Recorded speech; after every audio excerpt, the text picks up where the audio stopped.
वंदे मातरम कर्मचारी साथियों, FMS 3.0 से संबंधित बहुत ही इम्पोर्टेंट जानकारी आपके साथ साझा कर रहा हूँ। कई साथियों के जब सैलरी एरियर वगैरह का बिल बनाते हैं तो उसमें पे एंटाइटलमेंट हिस्ट्री में जाकर के क्रिएट करते हैं तो उसमें कई तरह की समस्या आती है, खास करके अमाउंट वगैरह मिसमैच आता है और बिल बनाने में बहुत ज़्यादा परेशानी होती है।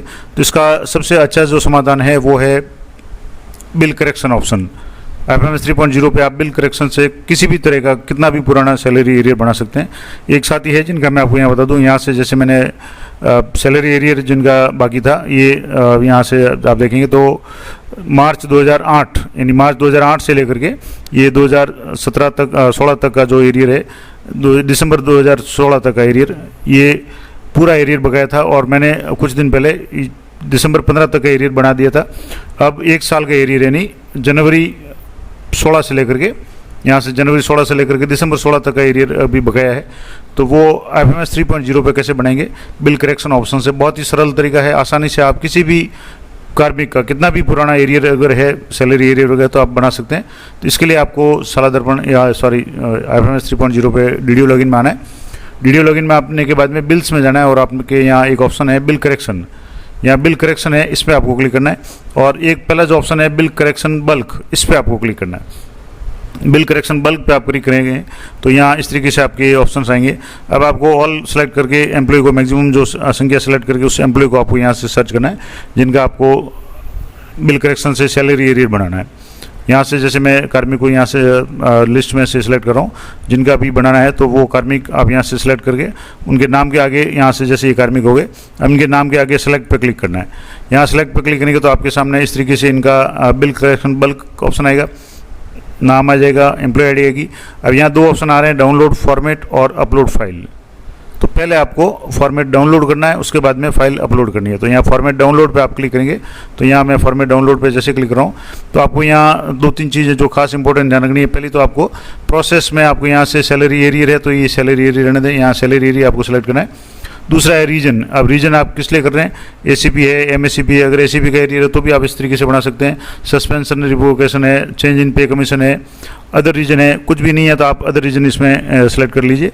और बिल करेक्शन रीजन में यहाँ अलग अलग ऑप्शन है, ड्रॉन अमाउंट बिफोर 2012 है, रॉन्ग आरोपी है, लमसम अमाउंट है, सस्पेंशन केस है, और कुछ नहीं है तो आप अदर सेलेक्ट कर लें। और किस तारीख से किस तारीख का आप बना रहे हैं, यहाँ से जैसे मैं अभी 1/1/2016 से बना रहा हूँ तो यहाँ से मैंने कैलेंडर से जो डेट है वो 1 जनवरी 2016 से लेकर के दिसंबर 16 तक का बना रहा हूँ।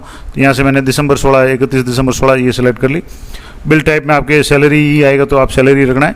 अब यहाँ आपको रेगुलर सैलरी है, DA है, एरियर है तो आप रेगुलर सैलरी सेलेक्ट कर लें और यहाँ से जैसे मैंने रेगुलर सैलरी कर लिया। अब सबसे इंपॉर्टेंट काम आपको यहाँ करना है कि सेलेक्ट अलाउंसेज एंड डिडक्शंस। अगर आप कोई डिडक्शन करना चाहें तो डिडक्शन भी ऐड करना है, जैसे इनकम टैक्स वगैरह की कोई कटौती है। और सामान्य ज़्यादातर जो भी सेवानिवृत्त कार्मिक है उनकी इस तरह की समस्या आती है, पुराना कोई बिल बनाना है जिसमें इनकम टैक्स का इशू नहीं है, तो आपको बेसिक HRA और DA ये सिलेक्ट करना है। तो यहाँ से जैसे क्लिक करेंगे तो आपके यहाँ सबसे पहले तो आपको बेसिक सेलेक्ट करना है। यहाँ से बेसिक पे जो PID 100 अलाउंस, बेसिक पे अलाउंस, ये आपको सेलेक्ट करना है। दूसरा इसके नीचे है आपको डियरेंस अलाउंस, यानी ये डियरेंस अलाउंस है, ये आपको सेलेक्ट करना है। 104 PID, ये ध्यान रखना है क्योंकि यहाँ डियरेंस पे भी कहीं दिया हुआ है तो आप वो सेलेक्ट नहीं करना, आपको डियरेंस अलाउंस यानी 104 PID करना है। और तीसरा HRA 107 अलाउंस, HRA अलाउंस 107 ये PID है। ये तीन आप इंटर करके यहाँ से ये तीनों आप सेलेक्ट कर लें। उसके बाद में डाउनलोड फॉर्मेट पे आपको क्लिक करना है। तो ये फाइल इज बिंग डाउनलोड, यहाँ आ गया कि फाइल डाउनलोड होगी। अब इस फाइल को आपको ओपन करना है। यहाँ से मैं जैसे इस फाइल को ओपन कर रहा हूँ तो इस तरीके से आपकी जो फाइल है ये ओपन हो जाएगी। अब यहाँ इस जो फाइल ओपन होगी इसमें काफ़ी सारे यहाँ इस तरीके से आपके ऑप्शन आएंगे। यहाँ पहला ऑप्शन है कि इनेबल एडिटिंग, यानी एडिटिंग को इसमें इनेबल करना है आपको। और यहाँ कुछ डाटा तो भरा हुआ आएगा, कुछ डाटा खाली आएगा। अब आपको यहाँ दो चीज़ें विशेष रूप से ध्यान रखना है कि एक तो ड्यू अमाउंट आपको पढ़ना है और ड्रॉन अमाउंट पढ़ना है, यानी कितना बकाया है और कितना प्राप्त कर चुके हैं।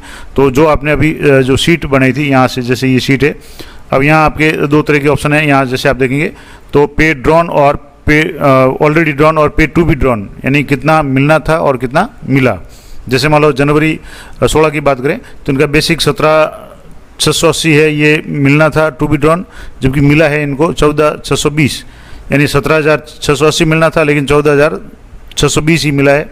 इस तरीके से DA 17,680 मिलना था, क्योंकि ये 2016 का मामला है, 7th पे से पहले का मामला है, तो DA इसमें ज़्यादा था, 100% ज़्यादा था।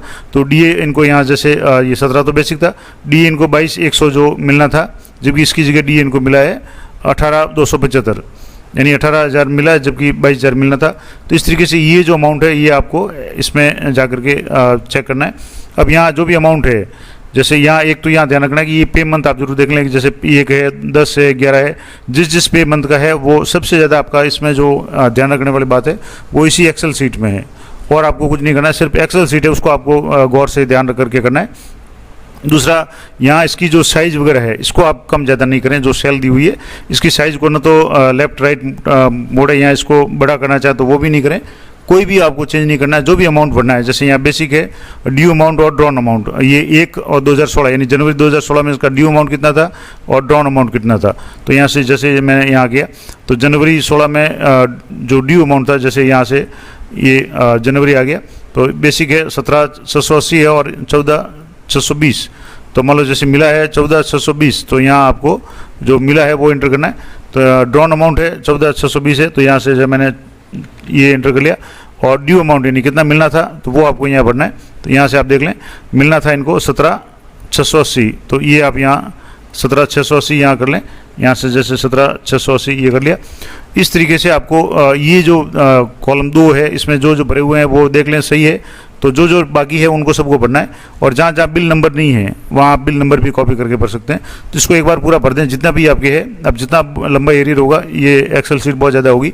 अब इसमें एक और ध्यान रखने वाली बात है कि यहाँ सबसे पहले तो बेसिक आएगा, जैसे बेसिक कितना ड्यू अमाउंट और कितना ड्रॉन, कितना मिला और कितना मिलना था मंथ वाइज। यहाँ जैसे 1 है इसका मतलब जनवरी का आपको एंट्री करनी है, 10 है तो अक्टूबर की करनी है, फिर 11 आ गया, फिर 12 आ गया, फिर वापस 2 यानी फरवरी आ गई, फिर मार्च आ गया, फिर अप्रैल, मई, जून, और यहाँ से जुलाई, अगस्त और सितंबर तक। यहाँ से इस तरीके से ये 12 महीने हैं, लेकिन क्रमवार नहीं है।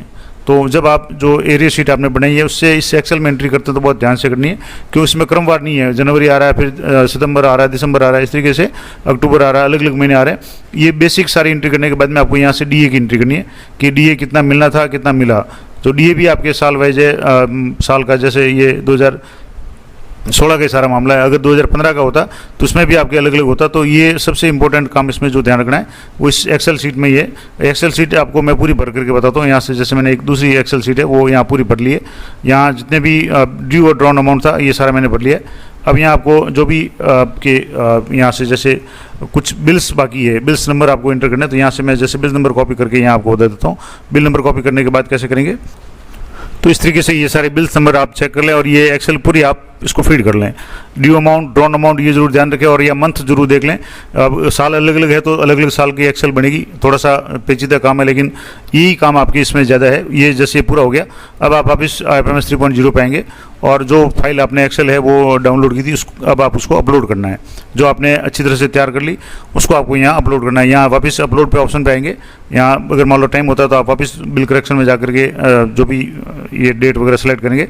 उसके बाद में डाउनलोड की जगह यहाँ अपलोड ऑप्शन था, नीचे वाला जो ऑप्शन था इस पर जाकर के यहाँ से आपको ब्राउज पे आपको यहाँ एक्सेल ब्राउज करनी है। यानी एक्सेल जहाँ भी आपने सेव की है डाउनलोड ऑप्शन में आपकी जहाँ भी एक्सेल पड़ी है उस एक्सेल को आपको सेव करनी है। कि जब भी आप एक्सेल ये आपने अभी तैयार की थी उस एक्सेल को आपको यहाँ से मान लो जैसे ये एक्सेल है, अब मैं इसको यहाँ से सिलेक्ट कर रहा हूँ। अब यहाँ अगर सही होगी तो आपके हो जाएगी, नहीं होगी तो आपके यहाँ ऑप्शन आ जाएगा कि ये कुछ गड़बड़ है। तो यहाँ से जैसे ये आपने अपलोड की तो अभी यहाँ जैसे इसके आगे का ऑप्शन नहीं आ रहा है तो यहाँ आप यहाँ क्लिक करें। यहाँ डॉक्यूमेंट टाइप में आपको बिल करेक्शन और यहाँ आप सेलेक्ट कर लें ऑर्डर, यानी जो भी ऑर्डर आपके जारी किया गया वो ऑर्डर आपको यहाँ से फाइल से ब्राउज करना है। आपने जो भी ऑर्डर डाउनलोड किया हुआ है उस ऑर्डर को आपको यहाँ से, जैसे मैं ये ऑर्डर है ये डाउनलोड कर रहा हूँ, मैंने अभी जो अपलोड किया था।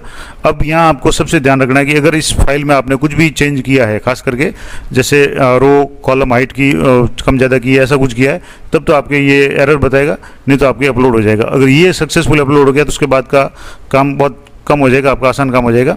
तो ये जो आपके है इस तरीके से इसको आप एक बार जैसे ये आ रहा है एरर कि डाला डाटा वैलिडेशन सक्सेसफुली और ओके पे आ रहा है। अब इस तरीके अगर आपको ऑप्शन आ रहा है तो यहाँ आपके जो नई एक्सेल खुलेगी और वो आपकी बताएगी कि कहाँ कमी रही है। तो यहाँ से जैसे मैं इसको वापस नई एक्सेल को ओपन कर रहा हूँ तो यहाँ ये एक्सेल बताएगा यहाँ कहाँ कमी रही। तो जैसे यहाँ 1 महीना है जिसमें जनवरी, यहाँ 1 पे मंथ 1 2016, इसमें बेसिक में कुछ अंतर आ रहा है तो वो आपको यहाँ ध्यान रखना है। तो इसको आपको यहाँ से इसको क्लोज कर लें। उसके बाद में आपको जो एक्सेल आपने सर्कुलर की थी उस एक्सेल को आपको सही भर करके आपको अपलोड करना है, यानी इसमें कुछ ना कुछ कमी रह गई है तो मैं इसको वापस यहाँ से डिलीट कर रहा हूँ। यहाँ से आप डिलीट कर लें और दूसरी एक्सेल जो इसको सही करके आप इसको अपलोड कर लें। तो जैसे दूसरी एक्सेल में आपको इसको सही करके जो भी है वो अपलोड करके बता रहा हूँ। तो यहाँ से मैंने जैसे ये एक्सेल अपलोड कर ली, यहाँ से मैंने सेलेक्ट की और यहाँ से मैं इसको जैसे अपलोड कर रहा हूँ। अब वापस आप यहाँ से अपलोड पे क्लिक करेंगे। डॉक्यूमेंट आपने पहले अपलोड किया, कंफर्म कर लें। तो कुछ सेकंड का अगर समय ले रहा है इसका मतलब आपका फाइल है वो सही होगी। और तुरंत अगर आ रहा है, जैसे अभी भी जैसे ये वैलिडेशन आ रहा है, एरर आ रहा है, तो एरेक्शन करेक्शन फॉर्मेट में क्या एरर आ रहा है वो यहाँ से जैसे ये ब्लैंक थी वो अपलोड होगी। तो इसको आपको पूरा भर करके अपलोड करना है। तो मैं इसको पूरा भर करके आपको फिर अपलोड करके बताता हूँ। थोड़ा सा ये सारा खेल है वो एक्सेल में ये हो जाए सही तो उसके बाद में आपकी कोई समस्या नहीं होगी। तो मैं भर के बताता हूँ आपको। अब जैसे मैंने इसे एक्सेल को सही करके वापस अपलोड पे क्लिक करेंगे और कंफर्म पे क्लिक करेंगे तो आपके ये फाइल है वो अपलोड हो जाएगी। अब ये आ गया कि सक्सेसफुल डाटा सेव सक्सेसफुली। अगर ये आपके आ गया एक्सेल अपलोड होगी, इसका मतलब आपका काफ़ी हद तक काम हो गया। अब आपको वापस बिल करेक्शन में आकर के यहाँ नीचे ऑप्शन आना है बिल करेक्शन रिक्वेस्ट पे। अब यहाँ आपकी ये सीधा शो हो जाएगा जो आपने एक्सेल अभी अपलोड की थी वो डिटेल्स आ जाएगी। यहाँ से आपको इसको क्लिक करना है। अब मान लो इसमें यहाँ से व्यू पे क्लिक करके आप इसको चेक कर सकते हैं। ये जो आपने डिटेल्स ये भरी थी ये सारी यहाँ से इस तरीके से आपके जितनी एंट्री थी, मान लो जैसे 3 एंट्री है तो 36 यानी 12 महीने की 3 एंट्री तो 36 एंट्री होगी। ये आप अच्छी तरह से देख लें, यहाँ से चेक कर लें। अब यहाँ अगर गलत है तो डिलीट का ऑप्शन है, नहीं तो आपको इसको प्रोसेस करना है। यहाँ भी प्रोसेस कर सकते हैं, यहाँ भी प्रोसेस का ऑप्शन आ रहा है अगर बिल को सिलेक्ट करेंगे तो यहाँ प्रोसेस के ऑप्शन पे क्लिक करेंगे तो कन्फर्मेशन मांगेगा, श्योर यस पे आपको क्लिक करना है। Records added successfully, kindly create salary arrear bill for salary arrear process, यानी सैलरी एरियर बिल आपको क्रिएट करना है। अब आपको ओके पे क्लिक करना है। अब आपको वापस सैलरी एरियर इस बिल्स पे जाना है और यहाँ सैलरी एरियर बिल्स पे आपको क्लिक करना है। तो यहाँ जैसे फाइनेंशियल ईयर सेलेक्ट करेंगे 25-26, अभी जैसे जुलाई मैंने सेलेक्ट किया और क्लिक पे क्लिक करेंगे तो आपके यहाँ ये बिल है यहाँ शो हो जाएगा। अब यहाँ रिपोर्ट डाउनलोड करना चाहते हैं तो इस रिपोर्ट को आप पहले डाउनलोड करके चेक कर लें अच्छी तरह से। जो आपने एक्सेल बनाई थी वो की वो रिपोर्ट यहाँ है। अब यहाँ इसको और अगर आप डिटेल में देखना चाहते हैं इस तरीके से ये पूरी आप यहाँ से देख लें। ये इसकी जैसे इन रिपोर्ट है, ये तो पुराना बिल है, ये जैसे जो भी बिल है। अब यहाँ रिपोर्ट अच्छी तरह से चेक कर लें। चेक करने के बाद में आपके यहाँ तो ये तो जैसे उससे पहले ये तो पहले सुबह बनाया हुआ बिल है।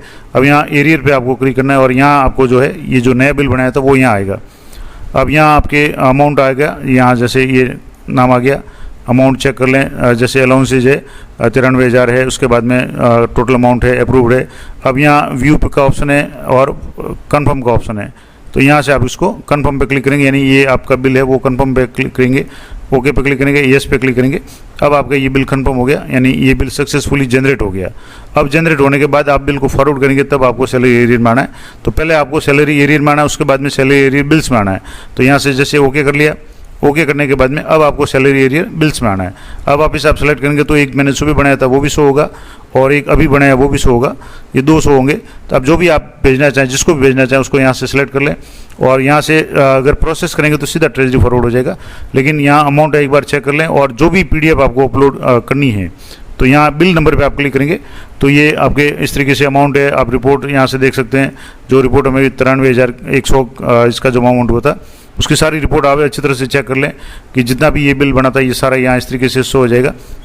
12 महीने का इनर है, आउटर है, शेड्यूल है, मेन इनर चेक कर लें। अब उसके बाद में यहाँ आपको डॉक्यूमेंट अपलोड करना है। यहाँ डॉक्यूमेंट में जाकर के यहाँ अदर्स में सेलेक्ट करके आपको एक डॉक्यूमेंट सेलेक्ट करना है। जैसे ऑफिस ऑर्डर सेलेक्ट कर लें, सेवानिवृत्ति का आदेश है, अगर कोर्ट का आदेश है, जिस कारण से इनका एरियर सैलरी एरियर बना रहे हैं वो सारे आदेश है। आप एक PDF में या अलग अलग PDF में आप 2-3 बार करके इसको सेलेक्ट कर सकते हैं और PDF अपलोड करने के बाद आप जैसे ही प्रोसेस करेंगे तो ये बिल है आपके ट्रेजरी फॉरवर्ड के लिए तैयार हो जाएगा और आप जो भी आपके DDO साहब है उनसे OTP लेकर के इस बिल को ट्रेजरी फॉरवर्ड कर सकते हैं। तो ये मैंने सिंपल सा प्रोसेस आपको बता दिया। पहले आपको बिल करेक्शन में जाना है, मैं आपको दोबारा बता दूं। बिल करेक्शन में सबसे पहले बिल करेक्शन बल्क में जाकर के आपको एम्प्लॉय को सिलेक्ट करके डाउनलोड करनी है एक्सेल, फिर एक्सेल को भर करके आपको वापस अपलोड करनी है। अपलोड करने के बाद में बिल करेक्शन रिक्वेस्ट पे जाकर इसको अप्रूव करना है। उसके बाद में आपको सैलरी एरियर्स पे आना है और सैलरी एरियर्स में आपको सैलरी एरियर पे आना है। तो जो भी एरियर होगा वो यहाँ शो हो जाएगा। उसके बाद में उसको यहाँ से अप्रूव करेंगे तो आपके सैलरी बिल्स पे आ जाएगा, और बिल्स पे यहाँ सेलेक्ट करेंगे तो जो भी बिल आपके बनाए हुए होंगे वो आपको यहाँ ग्रुप वाइज भी है, और डायरेक्ट करेंगे तो सारे जो भी बिल है वो आपके यहाँ शो हो जाएंगे। फिर उस बिल पे आपको सेलेक्ट करके बिल नंबर पे आपको सेलेक्ट करके उस बिल को आपको ट्रेजरी फॉरवर्ड कर देना है। तो ये सरल सा प्रोसेस है। एक्सेल में आपके थोड़ा सा इशू हो सकता है, तो एक्सेल के लिए आप थोड़ी सी सावधानी रखें, बाकी बहुत ही आसान तरीके से आप ये कर सकते हैं। तो ये थी महत्वपूर्ण जानकारी कि आप किसी भी तरह का अपना जो भी बिल है, जो बिल करेक्शन से आप बना सकते हैं, पुराना सैलरी एरियर कितना भी पुराना हो उसमें कोई समस्या नहीं आएगी।